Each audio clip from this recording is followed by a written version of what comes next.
Sebelumnya, Assalamualaikum warahmatullahi wabarakatuh. Di sini kami dari kelompok 2 akan mempresentasikan hasil dari diskusi kami mengenai analisis SWOT. Sebelum masuk jauh ke dalam pembahasan mengenai analisis SWOT, alangkah baiknya kita perkenalan terlebih dahulu. Perkenalkan, nama saya Arya Wahyu Pradana dan di sini saya ditemani oleh dua sahabat saya, ada Dani Koiriah Purnomo dan juga Dwi Puspitasari. Nah, langsung saja kita masuk ke dalam pembahasannya. Yang pertama itu ada pengertian dari analisis SWOT. Analisis SWOT itu sendiri adalah suatu metode perencanaan strategis untuk mengevaluasi faktor-faktor yang berpengaruh dalam usaha demi mencapai tujuan. Maksudnya apa? Ketika kita memiliki suatu perencanaan, pastinya ada faktor-faktor yang berpengaruh dalam proses kita merencanakan suatu perencanaan tersebut. Nah, di sini faktor-faktor yang mempengaruhi proses kita dalam menyusun suatu perencanaan itu ada 4. Ada kekuatan, kelemahan, peluang, dan juga ancaman. Langsung kita kupas satu persatu mengenai unsur dari SWOT itu sendiri. Yang pertama itu ada strength atau kekuatan. Strength atau kekuatan itu cara kita dalam menganalisis kelebihan atau keunggulan dari suatu perusahaan kita, di mana kelebihan atau keunggulan dari perusahaan itu bisa kita lihat atau bisa kita nilai dari sektor teknologi yang dibawanya, kualitas hasil produksinya, ataupun lokasi strategis dari perusahaan tersebut. Nah, yang kedua ada weakness atau kelemahan. Weakness atau kelemahan itu cara menganalisis kekurangan dari suatu perusahaan kita dan nantinya dibandingkan dengan perusahaan lain, di mana diharapkan dari kekurangan ini bisa kita ubah menjadi suatu kelebihan atau keunggulan dari suatu perusahaan kita nantinya. Yang ketiga itu ada opportunities atau peluang. Opportunities atau peluang itu cara kita dalam menganalisis peluang yang dimanfaatkan perusahaan untuk dapat berkembang di kemudian hari. Nah, di opportunities atau peluang di sini erat kaitannya dengan kepandaian atau kepintaran kita lah dalam melihat peluang yang ada di luar atau pasar yang ada di luar, keadaan yang sedang saat ini dirasakan. Nah, dari ketiga hal tersebut nantinya diharapkan ada peluang lah, ada kreativitas yang mana akan memanfaatkan peluang yang sudah ada tersebut. Nah, yang keempat ada threats atau ancaman. Itu cara kita dalam menganalisis ancaman yang dihadapi perusahaan yang dapat menghambat perkembangannya. Berbicara ancaman, pastinya suatu perusahaan yang ingin berkembang pastinya ada ancaman-ancaman yang masuk ke dalamnya. Nah, di sini tugas threats atau ancaman itu meminimalisirlah ancaman-ancaman tersebut agar tidak masuk ke dalam perusahaan kita. Nah, mungkin itu yang bisa saya jelaskan atau yang bisa saya sampaikan. Nanti pembahasan atau bab lainnya bisa dijelaskan oleh teman-teman saya tadi. Sekian dari saya. Wallahul muwaffiq ila aqwamit thoriq. Assalamualaikum warahmatullahi wabarakatuh. Saya Dani Koiriah Purnomo akan menjelaskan tentang cara menggunakan analisis SWOT. Untuk melakukan analisis, kita perlu membuat beberapa pertanyaan serta menjawabnya sendiri seperti contoh-contoh berikut ini. Unsur SWOT yang pertama adalah strength atau kekuatan. Pertanyaan yang bisa digunakan adalah kelebihan apa yang dimiliki oleh perusahaan? Kelebihan yang kita miliki adalah kami memiliki reputasi yang baik pada market yang tekuni. Contoh pertanyaan selanjutnya adalah keunikan apa yang dimiliki oleh perusahaan? Keunikan yang kami miliki adalah kami memiliki biaya overhead yang rendah sehingga dapat memberikan tawaran harga yang paling baik bagi pelanggan.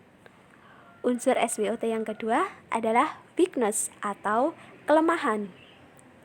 Contoh pertanyaannya, apa yang perlu ditingkatkan di dalam perusahaan?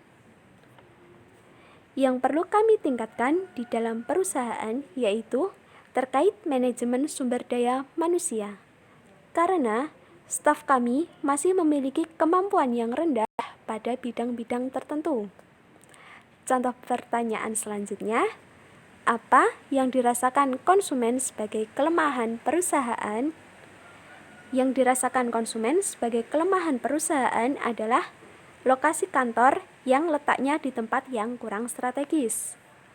Unsur yang ketiga adalah opportunities atau peluang. Contoh pertanyaannya, kesempatan apa yang dapat kita lihat? Kesempatan yang dapat kami lihat yaitu saat ini pemerintah sangat mendukung perusahaan lokal seperti kami.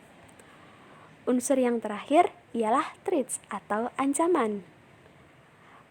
Contoh pertanyaannya, hambatan apa yang sedang kami hadapi?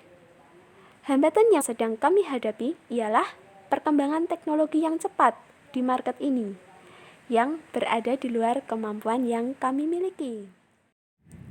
Selanjutnya, tujuan dari dilakukannya analisis SWOT adalah untuk menemukan aspek-aspek penting dari kekuatan atau strength, kelemahan atau weakness, peluang atau opportunities, serta ancaman atau threats di dalam suatu perusahaan. Dengan mengetahui keempat aspek tersebut, diharapkan dapat memaksimalkan kekuatan, meminimalkan kelemahan, mengurangi ancaman, serta membangun peluang-peluang di masa depan. Di sini saya akan melanjutkan penjelasan dari Saudari Dani. Saya akan menjelaskan mengenai contoh dari analisis SWOT pada PT Astra Honda Motor. Seperti yang kita ketahui bahwa analisis SWOT ini terdiri dari 4 unsur, yaitu strength atau kekuatan, weakness atau kelemahan, opportunities atau peluang, dan threats atau ancaman. Kita bahas satu-satu ya. Yang pertama yaitu kekuatan. Analisis kekuatan yang dimiliki oleh PT Astra Honda Motor terdiri dari 5. Yang pertama, kekuatan dari segi kualitas, di mana kualitas produk yang diproduksi telah berstandar internasional dan telah memasyarakat di masyarakat Indonesia. Yang kedua adalah kekuatan dari segi kuantitas, kemampuan produksi yang lebih dari 30.000 unit dengan didukung 4 pabrik yang beroperasi. Dan yang ketiga adalah kekuatan dari segi prestasi. Prestasi yang didapat oleh PT Astra Honda Motor dibuktikan dengan banyaknya penghargaan terbaik yang diraihnya. Selanjutnya yaitu weakness atau kelemahan.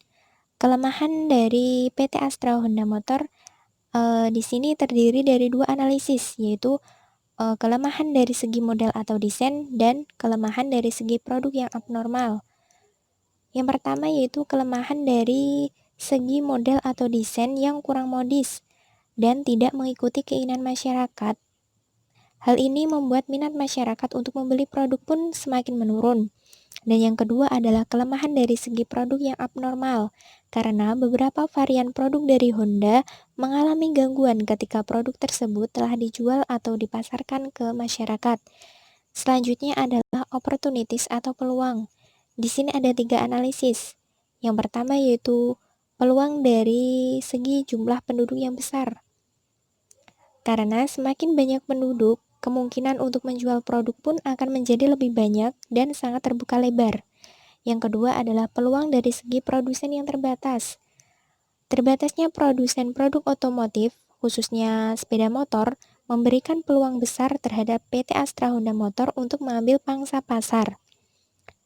Selanjutnya adalah threats atau ancaman, di mana analisis ancaman dari PT Astra Honda Motor ada 4 di sini ya. Yang pertama yaitu ancaman dari segi produsen lain. Maksudnya di sini adalah kompetitor lain. Tentunya dengan adanya kompetitor lain ini akan memberikan ancaman bagi keberlangsungan PT Astra Honda Motor. Yang kedua adalah ancaman dari segi krisis global, karena tidak bisa dipungkiri bahwa pengaruh ekonomi global akan dapat mengurangi daya beli pasar terhadap produk, terutama pasar non-domestik yang mengalami krisis. Dan yang ketiga adalah ancaman dari segi kebijakan pemerintah. Contohnya di sini adalah ketika ada kebijakan dari pemerintah mengenai kenaikan harga BBM. Hal ini tentu akan memicu penurunan daya beli masyarakat terhadap produk otomotif. Dan yang terakhir adalah ancaman dari segi investasi. Investasi yang tumbuh dengan baik akan memberikan dampak positif bagi kelangsungan perusahaan. Namun sebaliknya, jika kondisi investasi ini memburuk, tentu juga akan menjadi ancaman terhadap kelangsungan hidup perusahaan. Demikian pemaparan materi mengenai analisis SWOT dari kami kelompok 2. Semoga apa yang kita pelajari dapat bermanfaat. Terima kasih dan wassalamualaikum warahmatullahi wabarakatuh.